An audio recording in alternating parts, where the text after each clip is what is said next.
Boa tarde! Quarta-feira estamos aqui para a glória de Deus, mais um dia, e sabemos que o Senhor tem cuidado de nós. Vamos lá para o capítulo 8, gente. Já estamos acabando, né? Capítulo 8.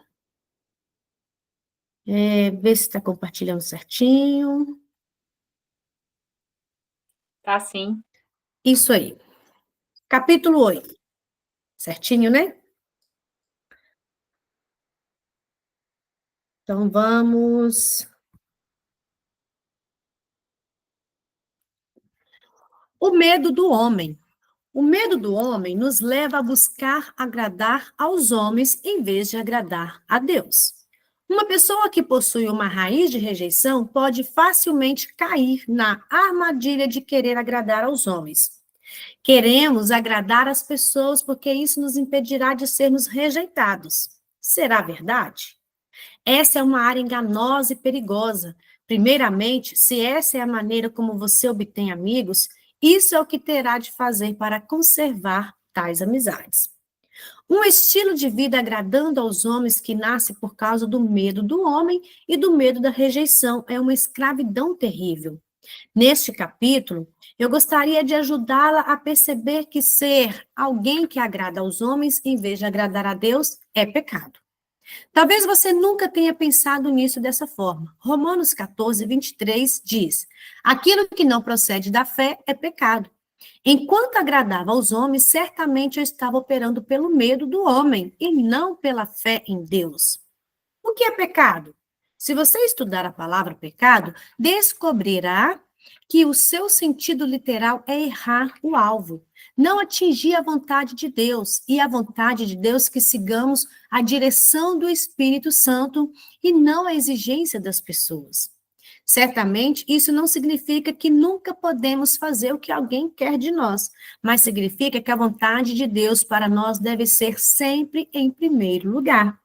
Não devemos fazer o que as pessoas querem apenas para impedi-las de ficar aborrecidas conosco ou nos rejeitar. Se aquilo que elas quiserem nos desviar de cumprir a vontade de Deus, devemos sempre escolher agradar a Deus e não aos homens. Tenho passado um bom tempo por intermédio deste livro, tentando ajudá-lo a sair da condenação. Se isso tem sido um problema em sua vida. Certamente, não pretendo abrir uma porta agora para o inimigo. Sei que enquanto escrevo essas linhas, estou me dirigindo a algumas pessoas que caíram na armadilha de buscar agradar aos homens. Quando digo que isso é pecado, estou tentando abrir-lhe os olhos para a seriedade do assunto. Certamente não estou tentando colocá-lo sob condenação. Devemos aprender a diferença entre convicção e condenação. Deus me usa frequentemente para trazer convicção. Ele usa sua palavra e seu espírito para nos levar a um lugar mais alto. Estou escrevendo sob influência do Espírito Santo e ele convence as pessoas do pecado, mas nunca as condena. Deus nos leva à convicção de que podemos ver nossos erros, admiti-los, lamentá-los, arrepender-nos e receber o poder do Espírito Santo. Podemos então permitir que ele nos capacite a caminhar livres daquilo que está sendo um pecado em nossa vida. De acordo com Hebreus 4,15, Jesus certamente compreende nossas fraquezas e nossas enfermidades, mas ele não quer que seu povo use sua natureza compreensiva como uma desculpa para permanecer no pecado que está produzindo escravidão na vida de cada um. Torne-se livre do medo do homem e de um espírito que busca agradar aos homens não é fácil. Requer a revelação de que isso realmente significa, de quão destruidor pode ser. Requer séria determinação para tornar-se livre. Espíritos controladores e manipuladores estão envolvidos e eles não desistem do seu terreno facilmente.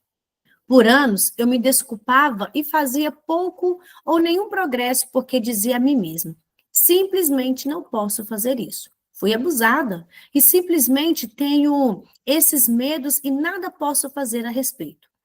Essas são algumas das desculpas que mantêm muitas pessoas na escravidão. Tais desculpas podem ser um fato, mas a verdade da palavra de Deus tem poder suficiente para superar os fatos. A Joyce era esse tipo de pessoa, que ela se escondia o quê? No abuso que ela sofreu. Então, ela sempre dava essas desculpas. Mas aconteceu um fato, sim, desculpas podem ser um fato. Mas devemos sempre superar todos os fatos, né? Sim, Jesus compreende, mas ele não quer que você permaneça em escravidão pelo medo do homem. Creio que Deus tem feito você ler este livro porque ele quer fazê-la livre nessa área e ajudá-la a reconhecer esses espíritos quando atacarem sua vida. Creio que seu amor por Deus, seu desejo de estar na vontade dele e sua recusa a permitir que o inimigo invada sua vida por intermédio de espíritos manipuladores e controladores podem ajudá-la a combater de forma ousada o pecado de agradar aos homens. Deus nos dá livre-arbítrio e vontade livre. Ele quer que o escolhamos, bem como seus caminhos, mas não nos faça fazê-lo. Satanás, de outro lado, não tem problemas em usar sua força, manipulação, controle ou qualquer outra coisa que puder, para nos impedir de sermos livres. O diabo usa a raiz de rejeição que está em muitas pessoas. O medo da rejeição e o medo do homem são realmente a mesma coisa. O medo do homem, o medo de perdermos a aprovação, o medo de ficarmos sozinhos, o medo de sermos criticados ou debochados, o medo de que as pessoas dirão ou pensarão de nós. E muitos outros medos nos impedem de seguir a direção do Espírito Santo. O diabo sabe que Deus tem um plano para a sua vida, e seu alvo é impedir você de conhecer esse plano. O alvo do diabo é impedir você de conhecer o plano do Senhor. Deus tem um grande plano, mas o medo da rejeição, mas o medo do que os outros vão pensar de mim. E se eu for? E se eu errar? E se eu fizer isso, se eu fizer aquilo, e as pessoas abusarem, rirem de mim? O que pensarão de mim? Medo da crítica. Isso impede você de prosseguir para o alvo. Isso impede você de cumprir o que Deus tem para você. Se você quiser ser livre desses espíritos que estou revelando, deve desejar confrontá-los. Você nunca ficará livre deles ao correr, evitá-los ou adiar o assunto. Devemos enfrentar as questões e saber que Jesus está sempre conosco para nos fortalecer e ajudar. A única forma para chegar do outro lado de um problema é eliminar o seu poder sobre você e enfrentá-lo e permitir que o Espírito Santo o oriente sobre como passar por isso. Eu nunca teria uma vitória pessoal se sempre obtivesse a libertação por meio de milagres. Deus pode nos dar algumas vitórias dessa forma, né? Um milagre, mas nem todas elas funcionaram assim. Ele quer nos fortalecer para que enfrentemos o inimigo na força do seu poder e assim possamos conquistar uma vitória pessoal. Não temas. Sabemos que a Bíblia diz, não temas. Mas, por alguma razão, temos a ideia de que Deus está dizendo, não sinta medo. Houve um tempo em minha vida que pensava que sentir medo indicava que eu era uma covarde. Quando sentia medo, sentia-me mal comigo mesma. Muitas vezes, quando estava pronta para ir adiante em alguma área, subitamente me sentia assustada. Eu orava pelo dia em que não sentiria mais medo. De fato, eu ia até outras pessoas e pedi-lhes que orassem para que eu nunca mais sentisse medo. Mas Deus me deu uma revelação transformadora sobre o medo alguns anos atrás. Ocasionalmente, eu mesma tenho que me lembrar disso. Por intermédio da Bíblia, Deus diz, não temas, não temas, não temas. Ele está nos alertando sobre o espírito do medo. Ele está dizendo, o espírito de medo pode atacar você e impedi-la de seguir adiante. Está registrado no primeiro capítulo de Josué que Deus lhe disse que ele deveria terminar a tarefa que o Senhor dera a Moisés. Seja forte, vigoroso e bastante corajoso. Não temas nem te espantes, pois o Senhor teu Deus é com você, por onde quer que fores. Essa palavra foi designada para Josué 1:9. Se o medo não estivesse prestes a atacar Josué, por que Deus o alertaria? Deus estava realmente dizendo a Josué, estou enviando-o para realizar uma tarefa. Mas Josué, tão certo como estou lhe falando, o medo será o inimigo que tentará impedi-lo. Estava Deus proibindo Josué de sentir medo? Não. A palavra medo significa retirar-se ou fugir de algo. Assim, se nós traduzirmos de uma forma um pouco diferente, veremos que Deus estava dizendo, Josué, quando você sentir medo, não fuja. Você está vendo? Deus está dizendo, quando sentir medo, permaneça em sua posição, sabendo que eu estou com você, mantenha-se me obedecendo e fazendo o que eu lhe disser para fazer.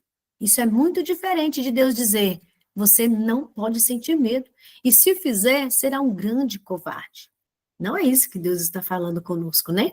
Sentir medo, gente, medo, Deus colocou essa emoção em nós, medo, alegria, tristeza, ansiedade, mas é um ponto que de partida para nos proteger também. Agora, esse medo excessivo, e Deus diz para nós, se você está com esse medo que está te paralisando, Deus fala para mim e para você, não temas, apenas siga, enfrenta seu medo. Não é que você não pode sentir medo, você pode sim, mas confie no Senhor e enfrente-o. Faça o que o Senhor mandou você fazer.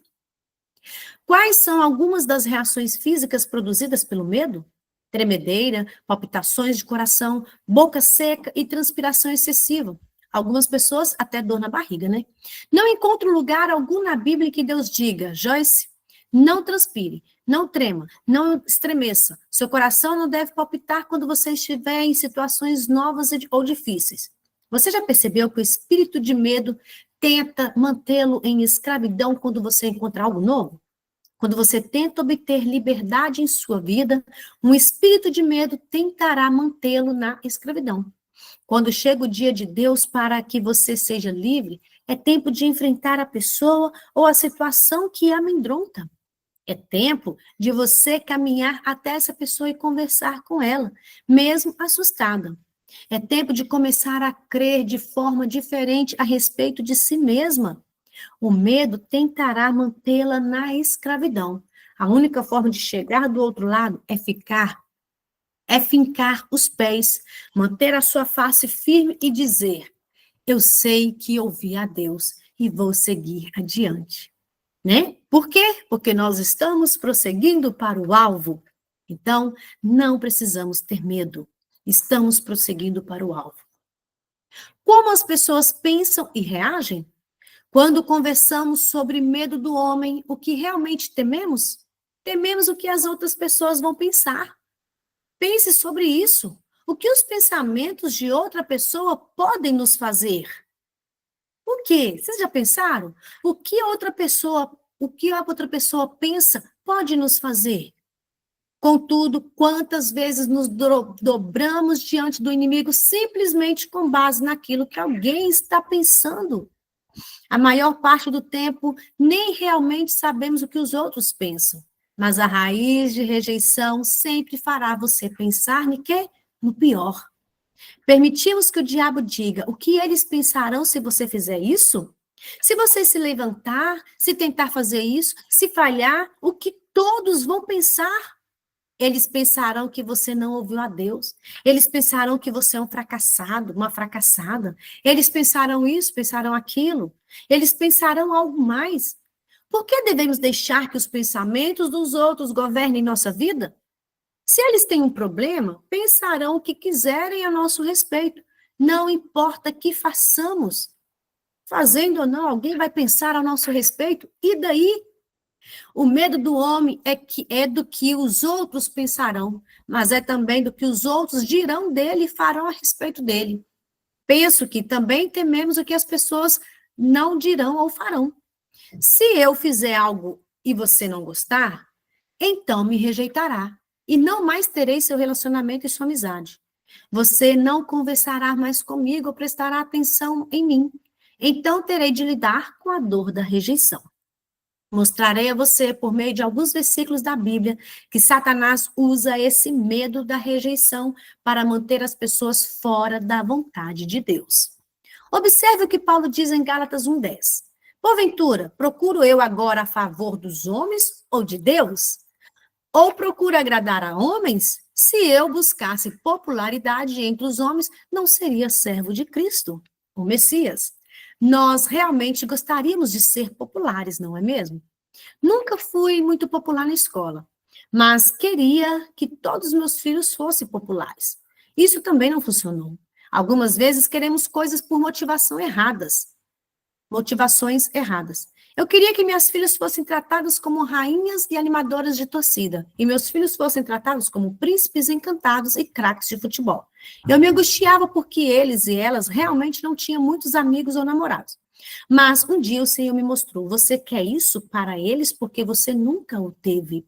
Estou guardando-os de problemas porque tenho um plano para a vida deles. Algumas vezes, quando os jovens são populares, a pressão dos colegas para manterem todos esses relacionamentos termina levando-os à direção errada. Se Deus tivesse respondido às minhas orações pelos meus filhos, para que fossem os estudantes mais populares da escola, as coisas poderiam ter terminado mal. Mas agora todos os meus filhos estão servindo ao Senhor e trabalham neste ministério. Todos são casados com cristãos. O que teria acontecido se Deus respondesse às minhas orações para que eles se tornassem populares? Vamos desejar a popularidade com Deus acima da popularidade com as pessoas. Não fique tão triste se você não tem 25 pessoas tentando ligar para o seu número telefônico ou batendo a sua porta o tempo todo. Busque a vontade de Deus, busque a Deus e deixe que Ele traga as pessoas certas para a sua vida.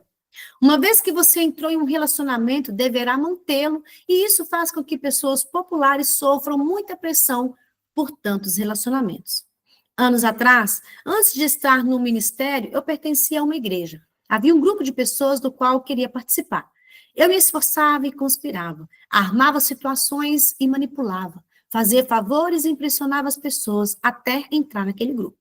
Mas descobri que, quando uma pessoa entra num relacionamento por esses métodos, a única forma de permanecer ali é deixar que as pessoas o controlam. Sabe o que aconteceu? Quando recebi o batismo no Espírito Santo e Deus me chamou para pregar, quando comecei a crer nas coisas que creio hoje e a prosseguir, esses grupos disse: se você vai crer nas coisas que você diz que crê, não queremos mais nos relacionar com você. Escolha, ou nós ou isso. Essas pessoas eram cristãos. Não pense que o inimigo não usará seus melhores amigos para tentar desviá-lo da vontade de Deus. Eis que, porque você precisa ter convicção em seu coração do que Deus está lhe dizendo. A Bíblia diz que Jesus esvaziou-se da sua reputação, humilhou-se e então o poder de Deus lhe foi concedido. Filipenses 2, 7 ao 11. Se estivermos preocupados com nossa reputação, poderemos realmente prejudicá-lo. Se o alvo é manter nossa boa reputação, se ainda tentamos ser populares, essa é uma porta aberta para o diabo. Tudo o que ele tem de fazer é conseguir uma pequena rejeição, e nós seremos despedaçadas. Então, prosseguir não é conquistar popularidade. Você já percebeu que o que Paulo estava dizendo em Gálatas 1:10? Se eu quisesse agradar as pessoas, eu não estaria servindo a Deus. Você sabe quantas pessoas existem que não estão fazendo o que Deus lhes disse porque sabe que perderiam sua popularidade? Ainda mais agora, né? Com a internet, Instagram, as pessoas querem seguidores, querem inscritos, então se preocupam mais com isso do que agradar a Deus. Aí está o problema. Cada uma das vezes que Deus estava pronto a levar esse ministério a um novo nível, Satanás lançava um grande ataque de rejeição contra mim. Cada uma das vezes o ataque vinha por meio de pessoas mais próximas naquele momento. Oh, não pense que o inimigo escolhe alguém com quem você não se importa. As pessoas que estão próximas de você o deixarão saber. Se você não fizer isso como fazemos, então olharemos para você como alguém estranho ou anormal. Gente, isso não vai vir de pessoas distantes. A rejeição vem daquelas pessoas que nós importamos. Então, que vamos firmar em Deus, em agradar a Deus, não aos homens. Pessoas que têm raiz de rejeição na sua vida dobram-se a esse tipo de pressão e nem mesmo percebem o que estão fazendo. Tudo que mantiver as pessoas felizes, tudo que mantiver as pessoas gostando de nós, sorrindo para nós e dizendo, boa garota, bom rapaz, é o que as pessoas com raiz de rejeição farão. Farão tudo, né? Junto ao perfeccionismo, junto a agradar as pessoas, tantas outras coisas que nós lemos. Não estou ensinando rebelião. Não estou ensinando que você deveria fazer sua própria vontade o todo o tempo. Não é isso. Se você tem alguém exercendo autoridade apropriada sobre sua vida, ouça seus conselhos. O que estou falando é sobre pessoas que interferem em sua vida sem ter direito a isso. Algumas vezes, mesmo aquelas que têm autoridade sobre você podem agir com manipulação e controle. Mas se elas estiverem exercendo autoridade legítima sobre sua vida, elas ajudarão a descobrir a perfeita vontade de Deus para você. Elas não usarão a autoridade para a sua santificação própria. Agora, observe o versículo João 12, 42. Contudo, a despeito disso tudo, muitas das autoridades creram e confiaram nele, mas por causa dos fariseus, eles não confessaram por medo de o reconhecerem, serem expulsos da sinagoga. Fui expulsa da igreja que frequentava quando recebi o batismo com o Espírito Santo, e Deus me chamou para pregar. A liderança me pediu para sair. Foi difícil para mim, porque toda a minha vida estava envolvida com aquela igreja. E, além disso, eu havia me esforçado bastante para me envolver com aquele grupo de pessoas. Como me esforcei para conseguir um cargo de presbítero para meu marido. Eu queria que meu marido fosse alguém importante. Pessoas que não baseiam sua dignidade em Cristo estão constantemente procurando algo que as faça se sentir valorizadas. Elas devem ter os amigos certos. Seus amigos devem ocupar posições de autoridade para fazer com que elas se sintam importantes. Assim, elas conspiram, manipulam e fazem todo tipo de coisas para se colocar numa boa posição. Mas se você pensa que é difícil chegar a tal posição, espere até ver como é difícil manter-se nela. Provérbios 40, no versículo 43 diz: pois eles amaram a aprovação e o louvor e a glória que vem dos homens, ao invés de do que da glória que vem de Deus. Eles valorizavam mais o seu crédito diante dos homens do que seu crédito diante de Deus. Esse não é um versículo impressionante? Então, decida agradar a Deus. A todo custo devemos decidir agradar a Deus e não aos homens, mesmo que isso custe nossa reputação, nossos amigos, devemos decidir agradar a Deus. Se isso nos custar nossos amigos, Deus os substituirá. Dave e eu temos alguns amigos muito preciosos agora. Essas são pessoas que trabalham para nós. Nos amam e sustentam nossas mãos em oração. Eles oram e intercedem por nós quando estamos viajando para pregar. Sabemos agora que quem são os amigos verdadeiros? Amigos não são pessoas que vêm a você e dizem, se você não fizer isso do meu jeito, nossa amizade acabará. Isso vem de alguém que quer controlá-la ou manipulá-la. Aqueles que agora tenho como amigos estão me ajudando a ser tudo o que posso ser em Cristo. Eles são verdadeiros amigos, pessoas que não têm inveja de mim, eles me ajudam a prosseguir, não tentam me fazer retroceder para que possam ganhar a dianteira. Algumas pessoas fazem um favor a você quando lhe telefonam e dizem, será melhor fazer o que eu quero ou não fale mais comigo. Pelo menos você já sabe com quem está lidando.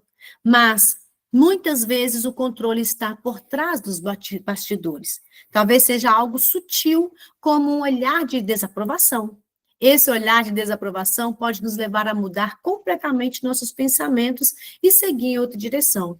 Estou trabalhando com Deus para identificar essas coisas em minha própria vida, porque eu quero ser livre. Quero dizer novamente, não sou uma pessoa rebelde. Submeto-me à autoridade do meu marido e estou sob a autoridade do meu pastor local. Se ele disser a mim, a Dave, eu penso que vocês dois estão errando naquilo que planejam fazer. Voltaremos a orar e a buscar a direção de Deus pelo assunto. Deixe-me repetir. Você precisa estar sob a autoridade correta e temente a Deus. Não estou ensinando rebelião. Algumas vezes é difícil ensinar um assunto sobre controle, manipulação e o medo do homem, porque algumas pessoas entendem de forma errada. Estou falando sobre conhecer o que Deus está dizendo e desejar seguir adiante, custe o que custar, para ver a plenitude da vontade de Deus cumprida em sua vida. Primeiro, posso garantir-lhe que existem muitas pessoas que estão fora da vontade de Deus por causa do medo do homem, do que pessoas que prosseguem, apesar do ataque do inimigo, e estão vivendo em plena vontade de Deus. O povo de Deus precisa desesperadamente ser obediente. Paulo disse que, se você agradar ao homem, não servirá a Jesus Cristo. Você não será seu servo. Gálatas 1:10. Um bom servo é aquele que diz, sim, Jesus, estou ligado ao Senhor por minha própria escolha. Quero fazer tudo o que tu quiseres que eu faça. Não importa o custo, sou seu, sou sua. Fazer segundo a tua vontade em minha vida. Quando eu tomei a decisão de ser uma serva de Jesus, para Jesus, perdi meus amigos. Alguns dos membros da minha família ficaram furiosos comigo. Senti-me ignorada por algum tempo. Mas estou tão feliz que mal posso acreditar. Antes de receber o batismo com o Espírito Santo, eu era miserável. Eu me esforçava arduamente para ter o grupo certo de amigos e me assegurar de que David seria um presbítero na igreja. Não havia festa que os Maias não fossem convidados. E se alguém tentasse dar uma festa e não nos convidasse, eu me esforçaria até ter certeza que receberíamos o convite. Né? Tem pessoas que é assim, a todo custo quer ser convidada com medo também da rejeição. Se você se lembra de ter se sentido ofendido, machucado, aborrecido por alguém que fez algo e você não foi convidado, isso fez sentir-se rejeitado e sem valor? Você pode se livrar desses sentimentos. Confie em Deus, pois se for para você estar ali, Ele conseguirá um convite. Caso contrário, seja feliz nele. Uau, seja feliz nele. O Senhor está nossa alegria. É somente em Deus. Então, para que nós vivemos assim? Queremos ser aceita para todo custo pelas pessoas. Vamos agradar a Deus, não aos homens. Não é rebelião, como ela falou, mas sim buscar primeiro o reino de Deus, buscar primeiro agradar a Deus e depois, assim, fazer a vontade dele. E a vontade dele é boa, perfeita e agradável para nós. Que venhamos entender, né, esse capítulo. É nesse sentido. Tem pessoas que querem agradar aos homens o tempo inteiro para ser aceita, com medo da rejeição. Aí que está o problema, né? Quer fazer tudo, até mesmo na igreja, quer fazer tudo para o pastor. Por quê? O pastor me vê, para eu ser aceita, porque a pessoa já tem essa rejeição dentro dela. Às vezes no trabalho, faz tudo e mais um pouco. A pessoa tem que ser proativa no trabalho, sim, trabalhar com excelência, mas tem pessoas que é um exagero. Por quê? Com medo da rejeição, com medo de ser machucada na família. Então, assim, a gente tem que entender que o que importa é agradar a Deus.